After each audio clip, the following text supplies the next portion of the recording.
कात्यायनाय विद्महे कन्याकुमारी धीमहि तन्नो दुर्गी प्रचोदयात्। श्रीवाग्देवी महाकालीं महालक्ष्मीं सरस्वतीं त्रिशक्तिरूपाणां वां दुर्गां चण्डीं नमाम्यहम्। सर्वमङ्गलमाङ्गल्ये शिवे सर्वार्थसाधिके शरण्ये त्र्यम्बके गौरी नारायणी नमोस्तुते। ఓం శ్రీమాత్రే నమః. భగవద్బంధువులందరికీ మా నమస్సుమాంజలు. మీ అందరికీ తెలుసు, మా స్పేస్ తరపున మనం పండగలు వాటి యొక్క విశిష్టత గురించి, వ్రతాలు పూజల గురించి చెప్పుకుంటూ ఉన్నాం. అదే తరుణంలో ఈరోజు శ్రావణ మాసంలో అత్యంత పవిత్రమైన మంగళగౌరీ వ్రతం గురించి వివరించుకుందాం. ఈరోజు మనం మంగళకరమైన మంగళగౌరీ యొక్క వ్రతం గురించి వివరంగా తెలుసుకుందాం. శ్రావణ మాసంలోని 4 మంగళవారాలు మహిళలు మంగళగౌరీ వ్రతం చేస్తారు. ఈ వ్రతం ఆచరించడం వల్ల తమ ఐదోతనం కలకాలం నిలుస్తుందని భావిస్తారు. అందుకే శ్రావణ మాసంలో ప్రతి మంగళవారం కూడా కొత్తగా పెళ్ళైన మహిళలు ఎక్కువగా మంగళగౌరీ వ్రతం చేస్తూ ఉంటారు. భక్తి శ్రద్ధలతో గౌరీదేవిని పూజిస్తారు. కొన్ని ప్రాంతాల్లో వివాహమైన సంవత్సరం నుంచి 5 సంవత్సరాల పాటు ఈ వ్రతాన్ని ఖచ్చితంగా చేసుకుంటూ ఉంటారు. వివాహమైన మొదటి సంవత్సరం పుట్టింట్లోనూ, తర్వాత 4 సంవత్సరాలు మెట్టినింటిలోనూ ఈ వ్రతం చేసుకోవడం ఒక ఆనవాయితీగా వస్తుంది. ఈ వ్రతం చేయటం వల్ల భోగభాగ్యాలే కాకుండా దీర్ఘ సుమంగలిగా ఉంటారు అని భావిస్తారు. ఇక ఈ వ్రత నియమాలు ఏమిటి, ఏ విధంగా ఆచరించాలి అనే విషయంగాని మనం చూసుకుంటే, పరమశివుడు కూడా మంగళగౌరిని ఆరాధించి త్రిపురాసుర సంహారం చేశారని ప్రతీతి. అందుకే మంగళగౌరిని వ్రతం చేస్తే ఆ మాత ఆశీస్సులు దక్కుతాయని భక్తులు నమ్ముతారు. తొలిసారిగా నోము చేసేవారు వారి పక్కనే తల్లిని ఉంచుకొని పూజన చేస్తే మంచిది. వ్రత వాయినం ఎవరికి ఇవ్వాలి అనే మీమాంస చాలామందికి ఉంటుంది. మొదటి వాయినం ఎప్పుడు కూడా తల్లికి ఇవ్వాలి అని చెప్తారు. తల్లి లేని పరిస్థితిలో తల్లి తర్వాత తల్లి అయిన అత్తగారికి ఇవ్వాలి అని చెప్తారు. తొలి వాయినాన్ని తలిగిస్తే ఎంతో మంచిదంట. తల్లి లేని పక్షంలో అత్తకి కానీ ఇతర ముత్తైదువులకు కానీ వాయినం ఇస్తారు. ఈ వ్రతానికి నియమాలు ఏమిటి అంటే, వ్రతాన్ని ఆచరించే ముందు రోజు, వ్రతం రోజు కూడా దాంపత్య సుఖానికి దూరంగా ఉండాలి. అంతేకాకుండా వ్రతం రోజు ఉపవాసం ఉండాలి. వ్రతానికి 5 ముత్తైదువులను పిలిచి వాయినం ఇవ్వాలి అని చెప్తారు. ఒక మంగళగౌరీదేవి విగ్రహాన్ని ఆ నెలలో వచ్చే అన్ని వారాలు ఉపయోగించాలి. మంగళగౌరీ వ్రతాన్ని చేయమన్నారు కదా, మేము బాగా ఉన్నవాళ్ళం అండి, మా దగ్గర చాలా డబ్బులు ఉన్నాయి, రోజుకో విగ్రహం తెచ్చి పూజిస్తామంటే కుదరదండి.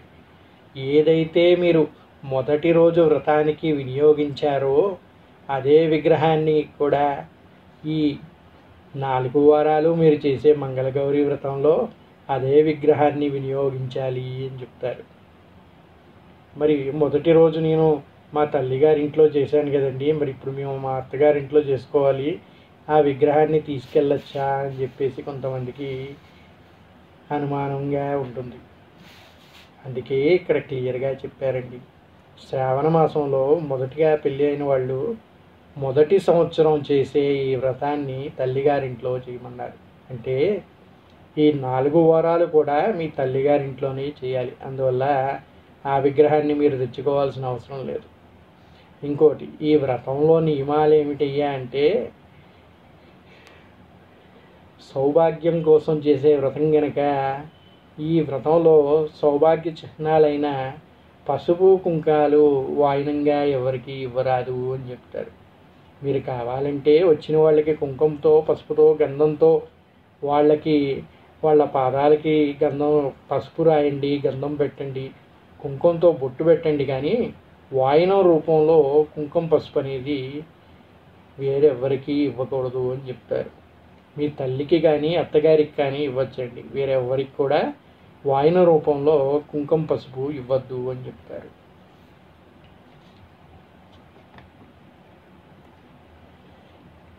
ఇక మనం ముందుగా చెప్పుకున్నట్టుగా నెలలో వచ్చే అన్ని వారాలు కూడా ఒకే విగ్రహాన్ని వినియోగించాలి. మీరు మొదలుపెట్టినప్పుడు ఏదో మా ఇంట్లో ఒక పటం ఉందండి దానితో మొదలుపెట్టాను, ఇప్పుడు మాకు షాప్లో మంచి విగ్రహం దొరికింది దాంతో చేసుకోవచ్చా అంటే అలా చేయకూడదండి. మీరు ఏవైతే ప్రతిమతో ఈ పూజను మొదలుపెట్టారో ఈ 4 వారాలు కూడా ఆ ప్రతిమతోటే ముగించండి. మీ దగ్గర విగ్రహం లేదు, ఒక చిన్న ఫోటోకో దేనికో పెట్టి చేశారు, లేదా కలశానికి పెట్టి అందులోనే అమ్మవారిని ఆహ్వానించి పూజించారు, ఆ కలశంతోటే మొత్తం పూజ అంతా ముగించుకోండి. మీకు అంతగా విగ్రహం దొరికితే మళ్ళీ సంవత్సరం చేసుకునేటప్పుడు ఆ విగ్రహానికి పూజ చేసుకోండి తప్ప వ్రతం మధ్యలో ఆ విగ్రహాన్ని మార్చరాదు అని చెప్పి నియమం చెప్తున్నారు. మంగళగౌరీ వ్రతం చేసుకునేటప్పుడు పసుపు కుంకుమలు వాయినం ఇవ్వరు. ఎందుకో తెలుసా? ఇందాక చెప్పుకున్నాం కదా మనం పసుపు కుంకాన్ని వాయినంగా ఇవ్వద్దు అని. మరి అది ఎందుకో తెలుసుకోవాలి కదా. వాయినం ఇచ్చేటప్పుడు పసుపు కుంకుమలు ఇవ్వకూడదు అంటారు. ఎందుకంటే సౌభాగ్యం కోసం వ్రతం చేస్తున్నప్పుడు పసుపు కుంకుమ ఇవ్వటం మంచిది కాదని భావిస్తారు. పసుపు కుంకుమలతో ముత్తైదువుకి బొట్టు పెట్టచ్చు కానీ చేతికి ఇవ్వకూడదంటారు. అయితే ఇటీవల కాలంలో చాలామంది వాయినంతో పాటు పసుపు కుంకుమ ప్యాకెట్లు ఇస్తున్నారు. అది మీరు అంతగా ఇవ్వాలనుకుంటే వరలక్ష్మి వ్రతం చేసుకున్నప్పుడు ఇవ్వండి. కానీ ఈ సౌభాగ్య వ్రతం అని మంగళగౌరీ వ్రతాన్ని చేసుకునేటప్పుడు మాత్రం వాయినంగా పసుపు కుంకుమ ఇవ్వద్దు. మీరు వాయినం ఇచ్చేటప్పుడు ఒక తమలపాకు, ఒక్కలు, పళ్ళు ఇవ్వండి, తప్పులేదు. దాంట్లో కొంచెం పూలు పెట్టి ఇవ్వండి, అందులో ఎటువంటి తప్పు లేదు. కానీ సౌభాగ్య చిహ్నాలైన కుంకుమ పసుపు మాత్రం వాయినం రూపంలో ఇవ్వద్దు అని చెప్తున్నారు. ఇక ఈ పూజ ఏ విధంగా చేయాలండి, ఎలా చేసుకోవాలి, మాకు పద్ధతి తెలియదు, ఏ విధంగా జరుపుకోవాలి అని అనుకుంటున్న వాళ్ళకి ఇప్పుడు నేను చెప్పే పూజా విధానాన్ని పాటిస్తే సరిపోతుంది. ఒక శుభ్రమైన పీటని పసుపు కుంకుమలతో అలంకరించి దానిపైన ఒక ఎండి కొబ్బరి చిప్పలో పసుపుతో చేసిన గౌరీదేవిని అలంకరించాలి. పసుపు వినాయకుడిని కూడా అలంకరించాలి. ముందుగా వినాయక పూజ చేయాలి. కలశం ప్రతిష్ఠించే సాంప్రదాయం ఉన్నవారు కలశాన్ని పెట్టి కలశ పూజ గావించాలి. అందరికీ కలశాన్ని పెట్టి పూజ చేసే సాంప్రదాయం అందరి ఇళ్లలో ఉండదు కనుక ఆ విధమైన సాంప్రదాయం ఉన్నవారు కలశాన్ని ప్రతిష్ఠించుకోవాలి అని చెప్తారు. అది లేదండి మా అమ్మగారు కానీ మా అత్తగారు కానీ ఆ విధంగా చెయ్యలేదు, మరి ఇప్పుడు మేము కలశం పెట్టచ్చా అంటే అవసరం లేదమ్మా. మీరు ఆ లేని పద్ధతిని తెచ్చుకోవాల్సిన అవసరం లేదు. మీరు మామూలుగానే ఒక కొబ్బరి చిప్పలో పసుపు ముద్దతో గౌరీదేవిని, పసుపు ముద్దతో వినాయకుడిని చేసి దానికి పూజ చేస్తే సరిపోతుంది. లేదు మీ దగ్గర ఒక విగ్రహం కానీ ప్రతిమ కానీ ఉంటే ఆ ప్రతిమ పెట్టుకొని దాని ముందు కూడా ఈ పసుపుతో చేసిన మంగళగౌరికి మాత్రమే పూజ జరిపించాలి. మీరు ఎక్కడైనా చూసుకుంటే వినాయక వ్రతం కానీ ఏ వ్రతం కానీ పెద్ద పెద్ద విగ్రహాలు పెడతారు, కానీ పూజ జరిపించేది పెట్టిన పసుపు గణపతికి మాత్రమే జరిపిస్తారు.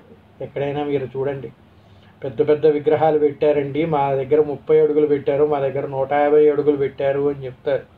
ఎంత పెద్దది పెట్టినప్పటికీ కూడా ప్రథమ పూజ జరిపించేది పసుపు గణపతికి మాత్రమే. అదేవిధంగా ఇక్కడ కూడా పసుపు గణపతికి, పసుపు మంగళ గౌరికి మాత్రమే పూజ జరుపుతారు.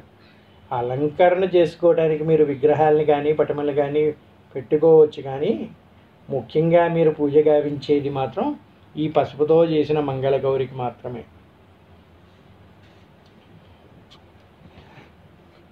ముందుగా వినాయకుడికి నైవేద్యం సమర్పించాక మంగళగౌరికి లేక గౌరీదేవి అష్టోత్తరం చదివి అమ్మవారి ముందు 5 ముడులు, 5 పొరలు కలిగిన 5 తోరాలు, 5 పిండి దీపారాధనలు, బియ్యం పిండి బెల్లం మిశ్రమంతో చేసిన దీపాలు పెట్టి పూజ జరిపించుకోవాలి. మంగళగౌరికి గణపతికి పూజ చేయాలని చెప్పుకున్నాం కదండి. ఆ పూజను చేయటానికి మనం పసుపు ముద్దలతోటి వినాయకుడిని మంగళగౌరిని తయారు చేసుకున్నాం కదా. ఇప్పుడు వినాయకుడికి ముందుగా అష్టోత్తరం పూజ చేసి ఆయనకి నైవేద్యం సమర్పించిన తర్వాత మంగళగౌరీదేవికి అష్టోత్తర శతనామావళి పూజ జరిపించాలి. అది జరిపించేటప్పుడు మీ చేతికి కట్టుకోవడానికి తోరాలు అంటారు. తోరాలంటే ఏమిటో కాదండి, తమలపాకు కానీ మామిడాకుతో కానీ దారాలకి 5 ముడులు 5 దారాలు అంటే 5 పొరలుగా కలిగి ఉండేటటువంటి తోరాలని తయారు చేసుకోవాలి అని చెప్తారు. అటువంటివి 5 తోరాలు. ఇంకా దీపారాధన చేసుకోవడానికి ప్రమిదలతో చేయొద్దండి. ఈ వ్రతం చేసేవాళ్ళు పిండితోటి దీపారాధన చేయాలంట. మరి ఆ పిండి ఏ పిండి వాడాలండి అని చెప్పి మళ్ళీ మీకు సందేహం కలగవచ్చు. అందుకనే చెప్పారు క్లియర్గా. బియ్యం పిండి ఉంది కదా, మీ ఇంట్లో బియ్యం పిండిని తీసుకొని దాన్ని కొద్దిగా బెల్లం మిశ్రమంతో మెత్తగా కలుపుకొని దీపాలుగా చేసుకోవాలి. దానిలో ఆవు నెయ్యి వేసి ఒత్తులు వేసి దీపారాధన వెలిగించుకోవాలి. పూజ పూర్తయిన తర్వాత అమ్మవారికి నైవేద్యం పెట్టి హారతి ఇచ్చి అమ్మవారి దగ్గర పూజలో పెట్టిన ఒక తోరం చేతికి కట్టుకోవాలి.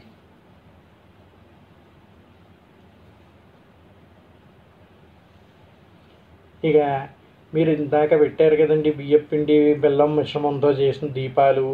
ఈ దీపాలని ఏం చేయాలి అని చెప్పి సందేహం మీకు కలుగుతూ ఉంటుంది కదా. దానికి ఆ పిండి దీపారాధనలో ఒక దీపారాధన మీరు ఉంచుకోండి.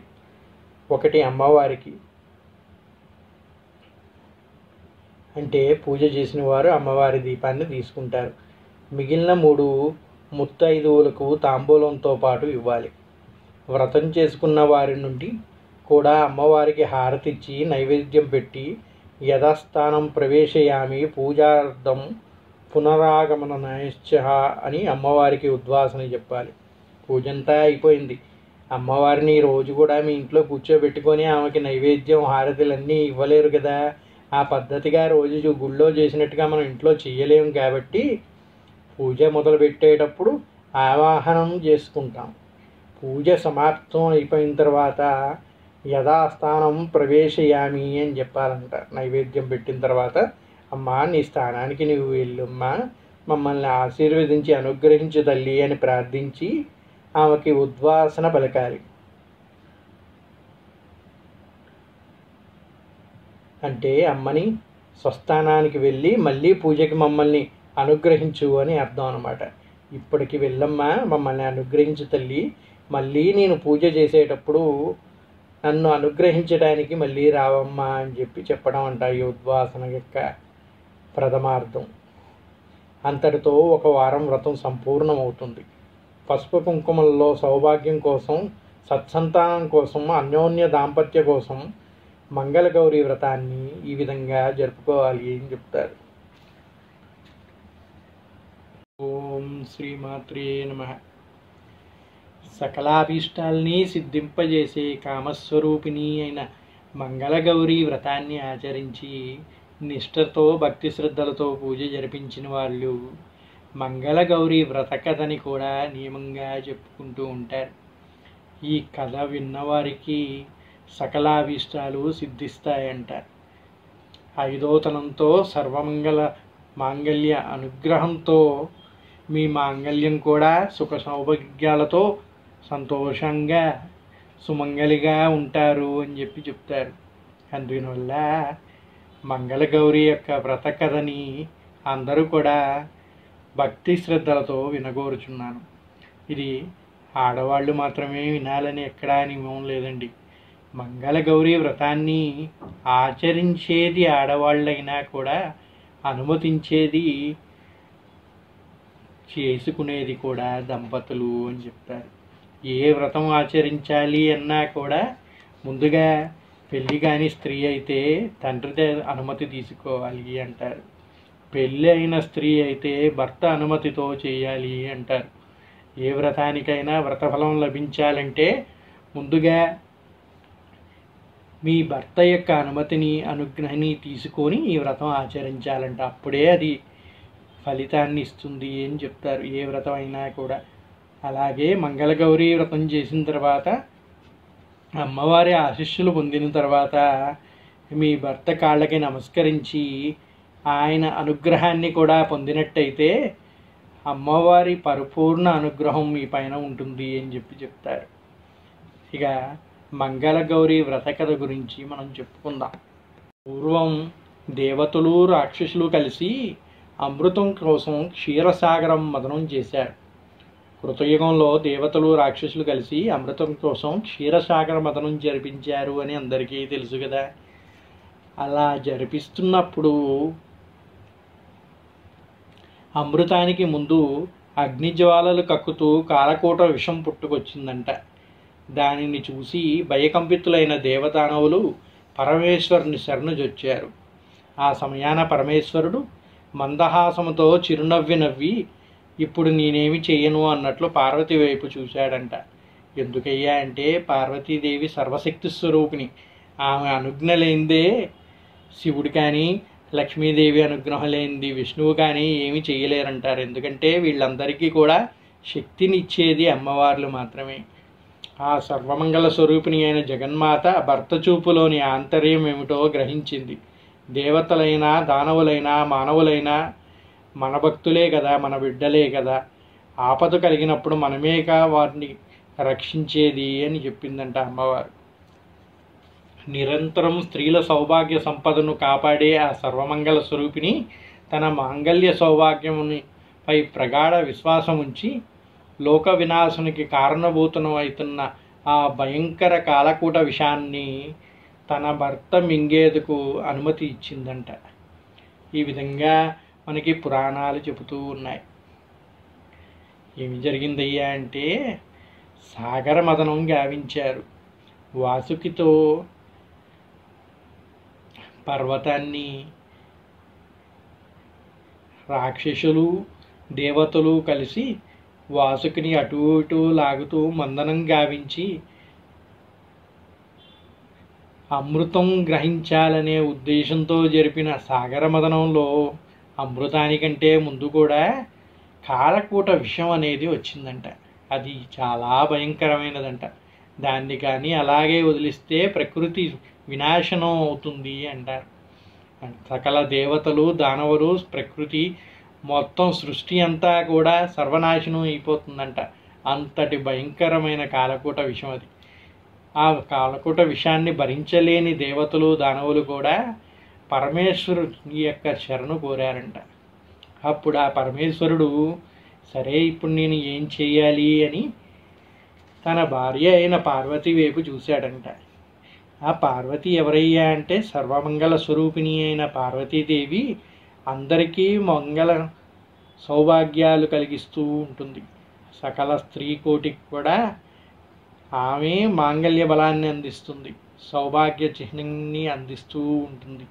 అటువంటి సర్వశక్తి స్వరూపిణి అయిన పార్వతీదేవి నేనుండగా నీకు ఏమయ్యా, నా సౌభాగ్యం పైన నాకు పూర్తిగా నమ్మకం ఉంది, నీవేమీ చింతించకుండా, వీళ్ళంతా మన బిడ్డలే కనుక వాళ్ళని రక్షించే బాధ్యత మన పైన ఉంది కనుక ఆలోచించకుండా ఆ కాలకూట విషయాన్ని స్వీకరించండి అని చెప్పిందంట పరమేశ్వరుడికి. పరమేశ్వరుడు కూడా ఆ లోక వినాశనాన్ని ఆపటానికై ఆ భయంకరమైన కాలకూట విషయాన్ని మింగాడు అని చెప్తారు. అట్టి కారణానంతరమూర్తి పార్వతీదేవి. ఎంతో కరుణగల కరుణామూర్తి అంట పార్వతీదేవి. తన భర్తకి ఇబ్బంది కలుగుతుంది అని తెలిసి కూడా సకల ప్రాణకోటిని రక్షించాలనే సదుద్దేశంతో ఆ కాలకూట విషయాన్ని స్వీకరించడానికి భర్తకి అనుమతినిచ్చిందంట. ఎవరన్నా చేస్తారండి? మీ భర్త ఎవరన్నా పక్కింటి వాళ్ళు ఆపదలో ఉన్నారు ఆదుకోవటానికి వెళ్తున్నారంటేనే వద్దు వద్దు మనకెందుకు లేనిపోని తిప్పలు, మనం ఇబ్బంది పడతాం అంటారు ఇయ్యాల. అటువంటిది ఆ సర్వమంగళ స్వరూపిణి ఏం చేసిందో చూసారా? అది కాలకూట విషం. ఎంతటి కాలకూట విషం అంటే సర్వ సృష్టిని మొత్తాన్ని కూడా దహింపజేసే అంతటి కాలకూట విషం అంట. దాన్ని కానీ అలాగే వదిలేస్తే దేవతలు కానీ దానవులు కానీ సృష్టి మొత్తం కూడా వినాశనం అయిపోతుందంట. అంతటి భయంకరమైన విషయం అని తెలిసినా కూడా భర్తని దాన్ని స్వీకరించడానికి అనుమతినిచ్చిందంట పార్వతీదేవి. అందుకు కాదండి దేవతల్ని వాళ్ళని దేవతలు మనని రక్షించే తల్లిదండ్రులు అని మనం పూజించేది.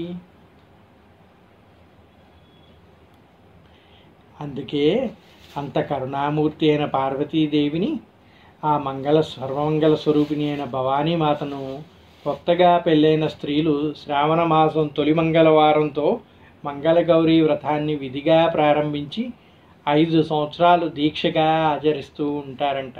ఆ కరుణామూర్తి యొక్క కటాక్షాలు వాళ్ళపైన ఉండి సౌభాగ్యంగా ఉండి సుమంగళిగా కటాక్షించాలని కోరుకుంటూ ఈ వైధవ్య బాధలేవీ లేకుండా వారి జీవితాంతం సర్వసౌఖ్యములతో గడపాలి అని ప్రార్థిస్తూ నిష్టగా ఈ మంగళగౌరి వ్రతాన్ని జరుపుకుంటారు అని చెప్పి పురాణ ఇతిహాసాలు చెబుతూ ఉన్నాయి. పార్వతీదేవికి మరో పేరే మంగళగౌరి. ఈ మంగళగౌరి అంటే ఎవరో కాదండి, గౌరీదేవన్నా పార్వతీదేవన్నా ఒక్కరే. శ్రావణ మాసంలో వచ్చే ఈ 4 మంగళవారాలు మంగళగౌరి అయిన పార్వతీదేవిని పూజించాలి. మంగళగౌరి ఎక్కడ ఉంటుందో తెలుసా? పసుపు, కుంకుమ, పూలు, సుగంధాది మంగళ ద్రవ్యాల్లో ఆవు నేతితో ప్రకాశించే జ్యోతిలోని కొలువై ఉంటుందంట. అమ్మవారు ఎక్కడ ఉంటుంది, ఎక్కడ వెతుక్కోవాలండి, ఎలా పూజించాలంటే ఆమె ఎక్కడో కాదు, మీ సౌభాగ్య చిహ్నాలైన పసుపు కుంకుమంలో, పూలలో, సుగంధ ద్రవ్యాల్లో, ఆవు నేతిలో ప్రకాశించే జ్యోతిలో కొలువై ఉంటుందంట. అందుకే అమ్మవారికి పూజ చేసేటప్పుడు కూడా ఈ మంగళ ద్రవ్యాలతోటే పూజ జరిపించాలి అని చెప్తారు. చక్కని సువాసన లీలే పూలతోటి, పసుపు కుంకుమతోటి, ఆవు నేతితో వెలిగించిన జ్యోతితోటి మాత్రమే అమ్మవారికి పూజ జరిపించాలి. మట్టి ప్రమిదలతోటో వెండి బంగారం ప్రమిదల్లోనో నూనె పోసి అమ్మవారికి పూజ జరిపించొద్దండి.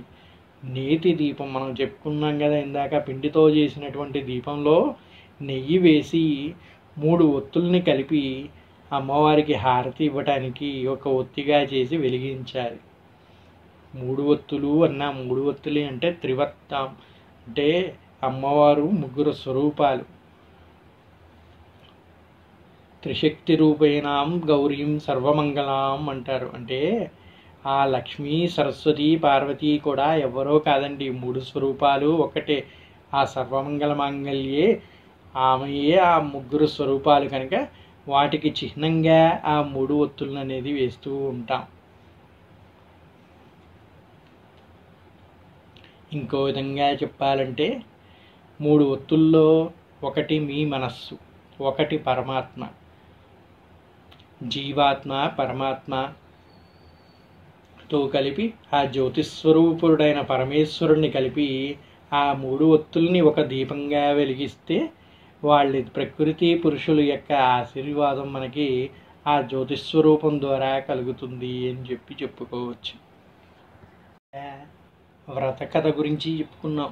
ఆ వ్రత మహిమల గురించి ఇప్పుడు చెప్పుకుందాం. చాలా కాలం క్రితం జయపాలుడు అనే రాజు మాహిష్మతి నగరాన్ని పాలించేవాడంట.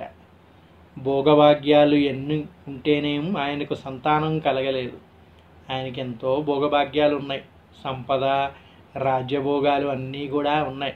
కానీ ఏ ఉంటేనేమి ఆయనకి సంతానం కలగలేదు అని అంటారు. ఆ దంపతులకి అదే పెద్ద దిగులుగా ఉండేది. ఎన్ని నోములు నోచినా, ఎన్ని దానాలు చేసినా ఫలితం ఏది దక్కలేదంట. చివరికి పరమేశ్వరునికి ఆ మహారాజు దంపతులపై కరుణ కలిగినది. పరమేశ్వరుడు ఓ సన్యాసి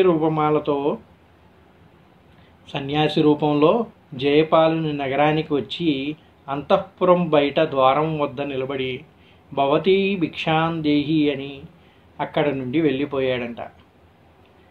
జయపాలుని భార్య పల్లెంలో సంబారాలు సమకూర్చుని భిక్ష వేసేందుకు వచ్చే లోపలే ఆ సన్యాసి వెళ్ళిపోయాడు. ఇలా 3 రోజులు జరిగిందంట. జరిగినదంతా భర్తకి వివరించింది. రేపు ఆ సన్యాసి వచ్చే ముందే నువ్వు సిద్ధంగా ఉండమని భార్యతో చెప్పాడు రాజు. సన్యాసి వచ్చాడండి. 3 రోజులు కూడా నేను ఆయనకి భిక్ష పెడదామని ప్రయత్నించాను. కానీ నేను తిరిగి ఆయన దగ్గరికి వచ్చే లోపలనే ఆయన కనిపించకుండా వెళ్ళాడు. ఏం చేయాలి అని అడిగిందంట. ఆ మహారాజు భార్యతో, ఆయన రోజు వస్తున్నాడు కనుక అదే సమయానికి ఈరోజు కూడా వస్తాడు. ఆయన వచ్చే ముందే నువ్వు అన్ని సిద్ధంగా ఉంచుకొని ఆయన వచ్చే దగ్గర కాపలాగా ఉండు, ఆయన కనిపిస్తాడు అంది. మరుసటి రోజు సన్యాసి రావటం మహారాణి బంగారు పళ్ళెంతో సహా భిక్ష వేయబోయింది. ఆ సన్యాసి భిక్షను స్వీకరించక సంతానము లేని నీ చేతి భిక్ష నేను స్వీకరించనని పలికేసరికి, అయితే మహాత్మా సంతానం కలిగే మార్గాన్ని ఉపదేశించండి అని వేడుకోగా, ఆ సన్యాసి రూపంలో ఉన్న ఈశ్వరుడు, అమ్మా నేను చెప్పబోయేది నీ భర్తకు తెలియచేయి. నీలం రంగు వస్త్రాలు ధరించి నీలం రంగు అశ్వాన్ని అధిరోహించి ఒంటరిగా నీ భర్తను నగర తూర్పు దిక్కుకు వెళ్ళమను. అక్కడ అరణ్యంలో అతని నీలేశ్వం ఎక్కడ అలసటతో క్రింద పడుతుందో అక్కడ దిగి తవ్వమను. ఆ తవ్వకము నుండి ఒక స్వర్ణ దేవాలయం బయటపడుతుంది. ఆ స్వర్ణ దేవాలయంలో ఉండే అమ్మవారిని భక్తి శ్రద్ధలతో పూజిస్తే ఆమె మీకు సంతానాన్ని ఇస్తుంది అని చెప్పి వెళ్ళిపోయాడంట సన్యాసి. ఆ సన్యాసి ఎవరో కాదంటే పరమేశ్వరుడే స్వయంగా వచ్చి చెప్పాడు. వాళ్ళని కటాక్షించాలని వచ్చి శివుడు ఎలాగో చూడండి, ఆయన శివుడు వచ్చి సాక్షాత్తు వచ్చింది పరమేశ్వరుడే కదా, అక్కడే వరాన్ని ఇచ్చి వెళ్ళిపోవచ్చు కదా, కానీ ఆ పని చేయలేదు. వాళ్ళకి ఎంత భక్తి శ్రద్ధ ఉందో తెలుసుకోవాలనే ఉద్దేశంతో మార్గాన్ని చూపించాడు. ఆ మార్గంలో వెళ్ళి అన్వేషిస్తే మీకు కటాక్షం లభిస్తుంది, అమ్మవారు వస్తారు, ఆ అమ్మవారిని భక్తి శ్రద్ధలతో పూజిస్తే మిమ్మల్ని అనుగ్రహిస్తుంది అని చెప్పాడంట.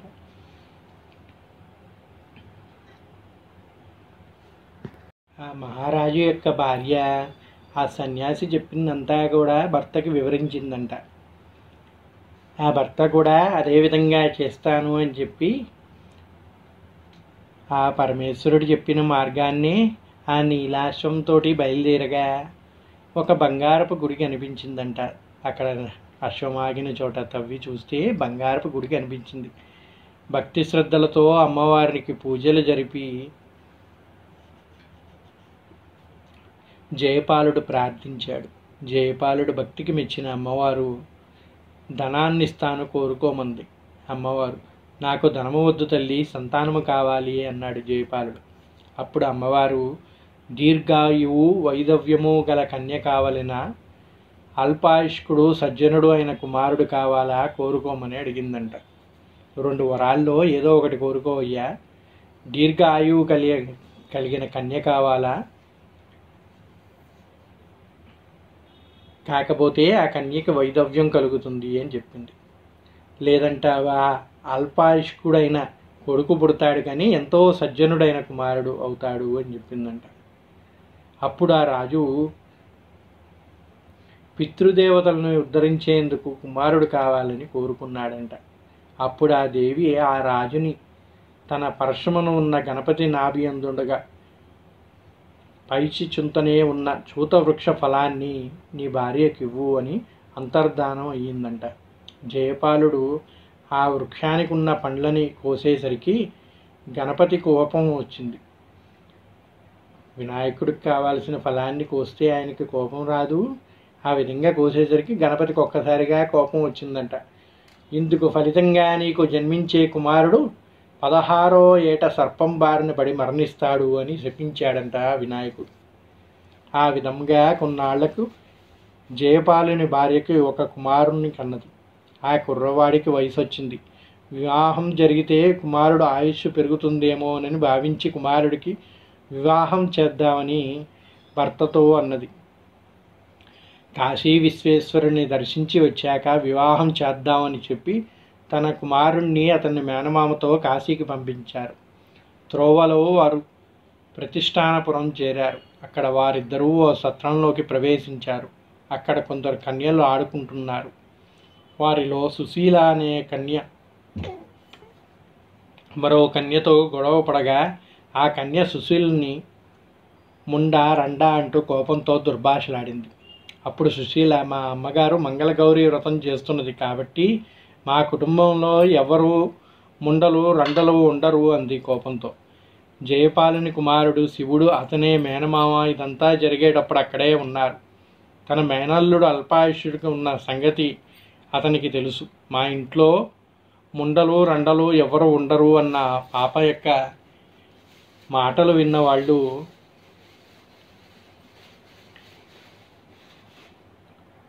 శివుడు మేనమామకి జయపాలుని కుమారుడు శివుడు, అతని మేనమామ ఇదంతా జరిగేటప్పుడు అక్కడే ఉన్నారు. ఇక్కడ శివుడి మేనమామ అంటే జయపాలుని కుమారుడి పేరు కూడా శివుడేనండి. శివుడి అనుగ్రహంతో కలిగాడు కాబట్టి ఆ అబ్బాయికి శివుడు అని పేరు పెట్టుకున్నారు వాళ్ళు. తన మేనల్లుడు అల్పాయుష్కుడు అన్న సంగతి అతనికి తెలుసు. ఎప్పుడైతే పాప మంగళ గౌరీ వ్రతం చేస్తుంటుంది అని చెప్పిందో సుశీల మాట వినేసరికి ఆ మేనమావకి ఒక ఉపాయం తోచిందంట.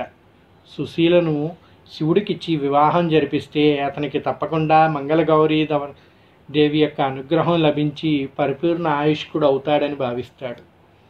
మేనల్లుడు శివునితో సహా శివుని మేనమామ ధ్యానములో ఉన్న సుశీల తల్లిదండ్రుల వద్దకి చేరి శివుడినే బాలుడు నీ కూతురికి తగిన భర్త అని దేవుని వాక్యముగా వారికి నమ్మిస్తారు. దాంతో సుశీల శివుడుల వివాహం జరిగిపోతుంది. పెళ్ళైన ఆ కొత్త దంపతులు ఆ రాత్రి బ్రహ్మచర్య వ్రతాన్ని పాటిస్తారు. మంగళగౌరీదేవి ముత్తైదువు రూపంలో సుశీలకు కలలో కనపడి నీ భర్త అల్పాయుష్కుడు, ఈ రాత్రితో అతని ఆయువు చెల్లింది, ఈ దోషమునకు మార్గము చెబుతాను విను అని ఈ విధంగా చెప్పింది. కొద్దిసేపటికి ఓ కృష్ణ సర్పము నీ భర్తను కరవడానికి వస్తుంది. వెంటనే నీవు నిండా పాలు ఉన్న ఓ కుండని దాని ముందు ఉంచు. అప్పుడు పాము ఆ ఘటంలోకి ప్రవేశించాక వస్త్రముతో ఆ కుండ మూతని గట్టి ఉదయాన్నే దాన్ని నీ తల్లికి వాయినముగా ఇవ్వు. దాంతో నీ భర్తకు గండం తప్పిపోతుంది అని అంతర్ధానం అయిందంట అమ్మవారు. శివుడు తన మేనమామతో కాశీయాత్ర పూర్తి చేసుకొని తిరుగు ప్రయాణంలో భార్య సుశీల తన ఇంటికి తీసుకుని వెళ్తాడు. విషయం తెలుసుకుందామని శివుడు సుశీల్ని తన ఆయువు ఎలా పెరిగినది అని అడగగా అంతా శ్రావణ మంగళ గౌరీ వ్రత ప్రభావం అని చెప్పిందంట. ఈ విధముగా కృష్ణుడు ఈ కథని ద్రౌపదికి చెప్పాడు అని చెప్తారు. చూశారు కదండి ఎంత మహిమ కల ఈ శ్రావణ మంగళ గౌరీ వ్రతం. అల్పాయుష్కుడైన భర్తకి ఈ మంగళ గౌరీ వ్రతం జరిపించడం వల్ల పూర్ణాయుష్షు కలిగిందంట. అందుకే మొదటి వాయినాన్ని తల్లికి ఇవ్వమని చెప్తారు. చూశారు కదా, ఇక్కడ సుశీల కూడా అమ్మవారు ఆశీర్వదించినట్టుగా అమ్మవారు చెప్పినట్టుగా ఆ పాము ఏదైతే భర్తని కరవటానికి వచ్చిందో దాన్ని ఒక కుండలోకి ప్రవేశింపజేసి దాన్ని కట్టేసి వాయినంతో తల్లికి ఇచ్చిందంట. తల్లి మంగళగౌరీ వ్రతాన్ని చేసింది కనుక ఆమెకి పరిపూర్ణ కటాక్షం ఉంది కనుక ఆ పాము ఏమీ చేయలేదన్నమాట. ఆ పాము అంతర్ధానం అయిపోయి వాళ్ళెవ్వరికీ ఏమీ కాకుండా సుఖ సౌఖ్యాలు కలిగాయని చెప్తారు. ఈ కథని ద్రౌపదీదేవికి శ్రీకృష్ణుడు ద్వాపర యుగంలో చెప్పాడంట. అవి చెప్పిన తర్వాతే ఆ ద్రౌపదీదేవి మంగళగౌరీ వ్రతాన్ని ఆచరించడం వల్లే వాళ్ళకి రాజ్యాలు సుభిష్టంగా లభించాయి అని చెప్తారు. అందరూ కూడా కొత్తగా పెళ్ళైన వాళ్ళు కానివ్వండి, ఏమన్నా కష్టాలు, గ్రహ దోషాలు ఇవి ఏమన్నా మీకు ఉన్నట్టు అయితే ఈ మంగళగౌరీ వ్రతాన్ని ఆచరించి ఆ అమ్మవారి అనుగ్రహానికి పాత్రులు కాగలరని ప్రార్థిస్తూ సెలవు తీసుకుంటున్నాను. స్వస్తి. సర్వే జనా సుఖినో భవంతు. ఆ సర్వమంగళానుగ్రహ కటాక్ష సిద్ధిరస్తు. శ్రీదేవతాభ్యం సమస్త దేవతానుగ్రహ కటాక్ష సిద్ధిరస్తు.